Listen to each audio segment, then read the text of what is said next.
Hi guys, welcome back to another Doctor Who review of my Doctor Who marathon.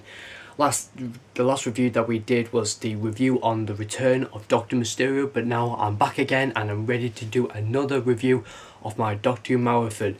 And so, today's review, I'm going to be reviewing a very loved story that has such a great reputation because it is one of the best stories and it is a classic Cyberman story, and it is another one of my personal favourites, and it is the Tomb of the Cybermen. And so today I'm going to be reviewing one of the best Cyberman stories known by many fans out there. It didn't have such a great reputation at first. It kind of suffered most from the end of the world kind of scenario. Many people didn't like it at first when it was discovered, but now it has a great reputation and being known for one of the best Cyberman stories of all time. Just a fantastic Cyberman story. Many people remember from their childhood. I personally wasn't from the 1960s, but I do remember many people having a great time enjoying this fantastic story. Just fantastic. I'm not even sure if this even beats the Moonbase. Well, we'll just have to find out. And so guys, let's start the review on the Tomb of the Cybermen. So, the Tomb of the Cybermen, written by Gary Davis and Kid Pedler. Yeah, a fantastic duo to write such a brilliant story. For centuries, the disappearance of the Cybermen from the universe has been a mystery. The Doctor, Jamie and Victoria arrive on Telos, once the cyber homeworld, just as an Earth expedition uncovers the entrance to a long-lost control centre filled with baffling technology. With the Doctor's help, the archaeological party discover that the last of the Cybermen are frozen and entombed in a vast underground cavern. But by entering the tombs, the humans have sprung a fiendish trap all around them. The Cybermen rise from the dead. So you kind of see there what they're trying to do. They're trying to basically get, the Cybermen have pre-planned this from the start. Ever since they decided to plan to bring intelligent beings from Earth to Telos. So basically they had this whole city of all this baffling technology, which seemed to be some kind of logical technology which is advanced for Cybermen, because they are advanced human beings which have, you know, upgraded themselves to become much better and more efficient beings really. And so they completely set out like completely difficult and confusing tasks with symbolic logic, and so they needed to find suitable intelligent beings from Earth to gather all of this expert knowledge on symbolic logic. And so with those people trying to find out and trying to solve the symbolic logic codes to find the mechanisms in order to open up the hatch leading down into the underground cavern, which you will find the tombs of the Cybermen. And from those mechanisms, you'll automatically find yourself in a dangerous position where you're automatically trying to tempt it to revitalize the Cybermen and restore them from the dead. But if you do that, you wonder the sense of danger around you. You would have no idea what you're getting yourself into, because if you automatically revitalize and restore the Cybermen back to life, they won't offer to help you. They will use you and convert you into more intelligent and a new race of Cybermen for their own evil plans. And so that's the whole plot hole for this whole story. They need, basically, the whole Cybermen have just pre-planned this just to get people to Telos, solve a few problems, enter the tomb, convert them into Cybermen and become more enraged human beings. That's almost like the simplest version I could give you. But we all know in the story that Mr. Klieg is such a madman. He's a mad figure, just completely dominant this whole story because of he thinks so much highly of himself, because he thinks that he is a wonderful, brilliant, you know, leader to lead the Cybermen and completely use their power and their weapons for mass destruction on the Earth. But you can almost see that he takes so much pride in himself, and he thinks he's like the resurrector of the Cybermen, and thinks so highly of himself that he destines for power, destines for logic and logical abilities and intelligence. And he's such kind of a madman. You can almost see it in his eyes that he's such a crazed person destined for power, and you can almost see the kind of, you know, big and thinks so much highly of himself. And that's the whole thing that just basically sets off Mr. Cleek's evil and sly and malicious personality. Same thing with Catherinella. She also has the same personalities as Mr. Cleek, destined for power, wants the Cybermen to use, or basically give them powers in order for them to, wreak havoc on the Earth. But no, everything wants to go according to her plan, because it's her plan, and if anything changes from her plan with the Cybermen's plan, she automatically forces and orders the Cybermen to go with their plan, because if they don't, they will force the Cybermen to go back into hibernation and completely freeze them forever for many years, and so for eternity really. And so if they don't do that, then they're gonna go, well, if the Cybermen don't go against, if they go against Katharina's plan, I don't know her name is, but basically I just think that she also has the same characteristics as Mr. Cleek, and so she is very sly, very malicious, and is quite a great an unusual character. And I think with those two in control, they can almost sense the kind of danger and murder and a mass destruction of the whole Earth. With those two in control, having destined for power by the Cybermen, giving them power, they could automatically use the whole weapons and the whole power from the Cybermen to wreak havoc on the Earth. And basically that's the whole plan that they're having to go at really. The Cybermen are just brilliant in it. I think, to be honest with you, they don't usually appear in this story much often than in the moon base. I think the moon base appear with the Cybermen. They appear more times in the moon base than in this story, because I really think that most of the time the Cybermen are locked up and entombed in their tombs forever, but they do have some good roles in it, and especially the Cyber Controller. The Cyber Controller is the main threat in this, and he is basically the guy who operates the Cybermen and completely controls them. But you can almost see the kind of discretion and viciousness from the Cyber Controller, that you shall become like us. Like, it's almost giving like a reference towards the new series, because if in the new series, they will Cybermen automatically upgrade humans and become Cybermen almost, and so basically more people will get upgraded and become more Cybermen. And so this is basically like what they based around the whole upgrading thing of making humans become like us. So that was basically the little point where you will all become like us. So that was a good reference for the new series, and something that based around on how young and stupid poor human beings can be converted into Cybermen and live longer and live more an efficient life and live longer. And so that's basically what I quite liked about the Cybermen, because they were very menacing in this. Of course they are. They are always so menacing in this. They have to be. If they're not menacing, then they're completely like robots, really, very friendly robots. But no, you cannot trust the Cybermen in this, because you don't know what they're going to do. Even Clee doesn't know what they're going to, or what they're capable of. Mr. Cleek has underestimated how powerful and how different the Cybermen are, and so like you can't bargain with the Cybermen. You're a madman. If you bargain with the Cybermen, they will completely take you, convert you, and use you for their own evil plans. You just cannot trust them. It's just bonkers. But that's what he doesn't know, and therefore he does get killed in the end. And so potentially Mr. Cleek does get seen as a complete murderer, but also a madman, but also a very underestimator of the Cybermen. I personally think that. I think Toadman is also a strange character, which I also quite think. He is very, very, very quiet. A very quiet character, but also has the strength to help out in all the expedition, helping to move heavy things around, become more of the muscular man, the bodyguard of Katharina. But he is a very strange character, because although he doesn't speak so much, but he does act a very creepy and very sinister way.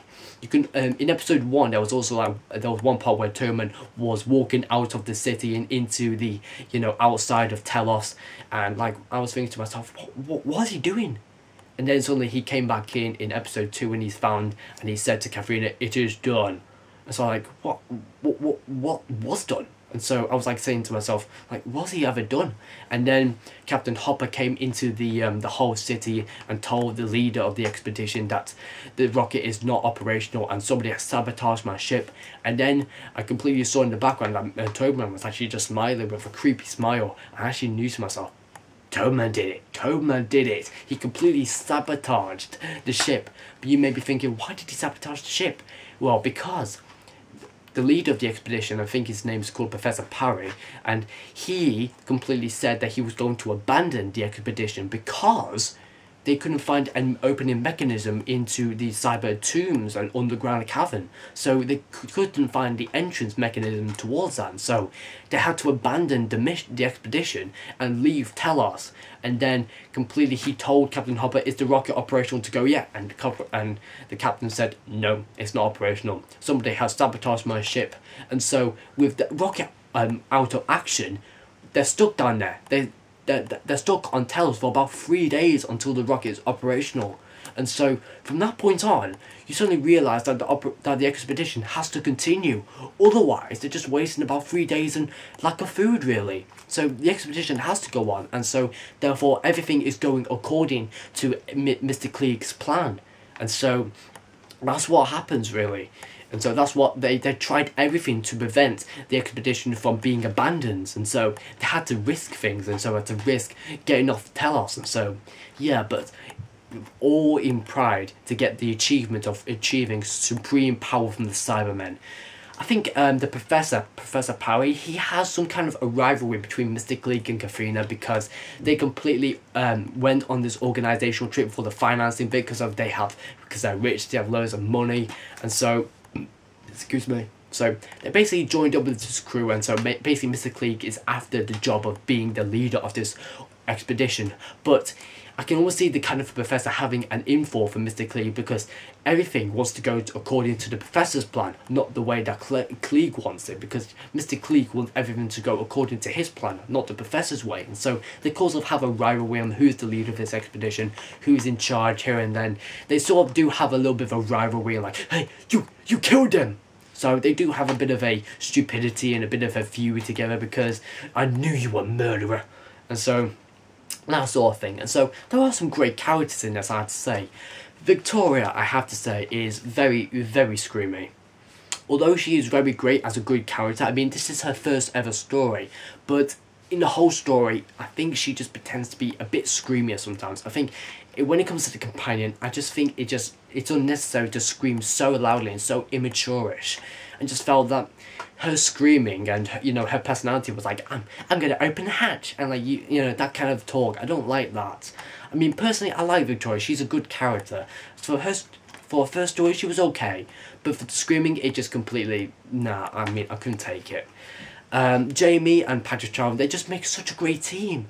Ever since that Jamie, joined the TARDIS crew with the Doctor, they sort of have a brilliant, relationship, a great pair they make, and just really, I think this also shows that the Doctor won't go anywhere without Jamie, and Jamie won't go anywhere else without the Doctor, and so he just completely, lies his faith with the Doctor, and so he completely sees the Doctor as his friend, and so you can almost see that kind of bromance, that kind of big friendship between the Doctor and Jamie, and so I really do like that. I think Jamie's and the Doctor's, personality and relationships are just the best in, the 1960s, because this is just where they just have a brilliant adventure together. Just fantastic.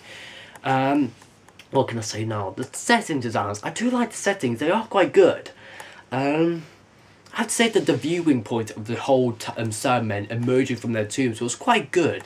I like the part where the Cybermen were emerging from their tombs, kind of, ripping over the film and kind of just clawing away and just seeing themselves like zombies trying to move out of their tombs, and like, so it was very iconic to see that, because this was the whole story about basically seeing the Cybermen rising up from the dead and emerging from their tombs, almost like a very creepy but very iconic moment. And as Mr. Klieg said, it would be a pity to miss it, and it was. And it just was an amazing moment just to see them emerging from their tombs with the music just catched on very well.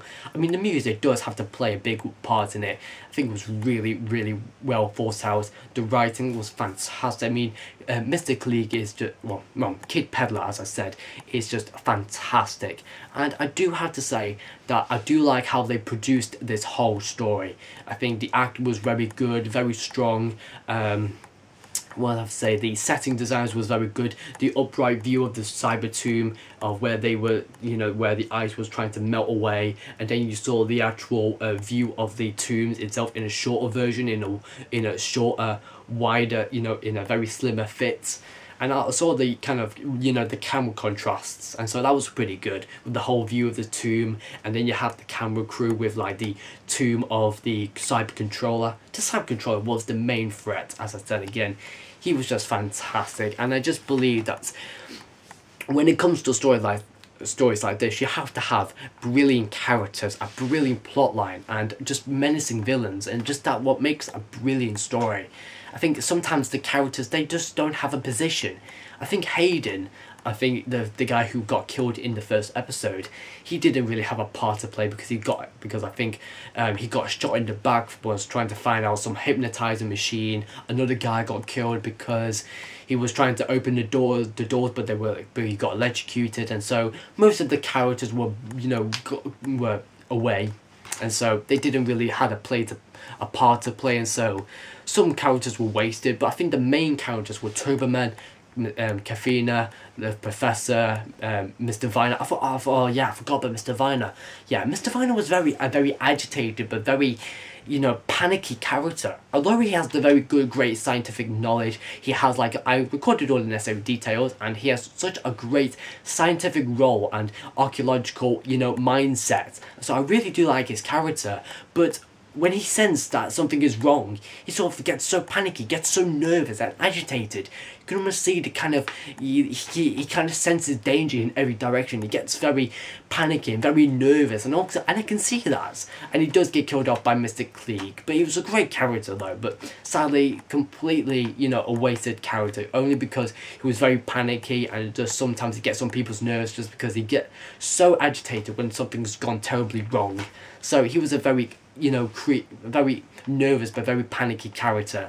And I think Captain Hopper was quite good. I think he had like a very strong, very bold character. I mean, nobody's ever going back on my ship until I found out who done the blasted thing. So he has a very strong, a very bold personality about himself. So definitely a good character.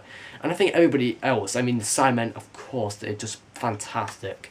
And the whole thing with symbolic logic, although I don't understand everything, I thought it was very confusing at first, but when I sort of saw everything else, I sort of really understand it now, and about how the Cybermen pre-planned this, trying to get intelligent beings on Telos, trying to find out the symbolic logic codes, going on under the underground cavern, revitalize the Cybermen and make them used to survive, and help them within their quest of, you know, becoming supreme beings. So yeah, it was a trap in the end, and basically they completely had no idea that this was a complete trap for them, and completely found themselves, you know, tied up and tortured by the Cybermen, and then the Cybermen completely decided to form a new race of human beings, a new race of Cybermen really, converting the intelligent human beings and altering them to make sure they have making sure their fears are completely removed, and making sure that they can live a longer life and use them for the Cybermen's evil plans in the future when they are ready. And so yeah, they definitely did a fantastic job, and this has to be known as one of the best Cyberman stories of all time. I have to agree, because it is just a fantastic classic story, and many people remember it. Even so, my auntie, who was a big fan of Doctor Who, she completely loved the Tomb of the Cybermen. She found it really, really fantastic, and I absolutely love the Tomb of the Cybermen. I think I sort of have to give the same rating for Tomb of the Cybermen and the Moonbase together, because they both have the same rating, and I think they both did such a fantastic job. I think the Moonbase just slightly beats it, just slightly, but overall, definitely another 9.9 out of 10. Just a fantastic story, a really well written, well produced story, just fantastic, just a classic story. Just can't say much about this story otherwise than fantastic. That's all I have to say about it, really. Anyway, guys, thanks for watching for this review. I hope you enjoyed it. Please do give a like, comment on your views on this this story, on this classic story. But also, please subscribe to my channel if you are new. I'm just hoping we get some more new subscribers before the start of the new year, and I will be doing some new videos in the new year, so stay tuned for more of those. And so the next review that I'll be doing will be the End of the World review, and so the Enemy of the World is just another fantastic, one of my personal favourites. So what we've learned for today, well, first of all, the Doctor doesn't like predictions of making whether the Cybermen will live or die. I don't understand symbolic logic. I just think it's just so completely confusing. And most importantly of all, you cannot bargain or trust the Cybermen, because otherwise they'll convert you and use you for their own evil plans. And so, guys, thanks for watching for this review, and I will see you in the new year. Thanks for watching, guys.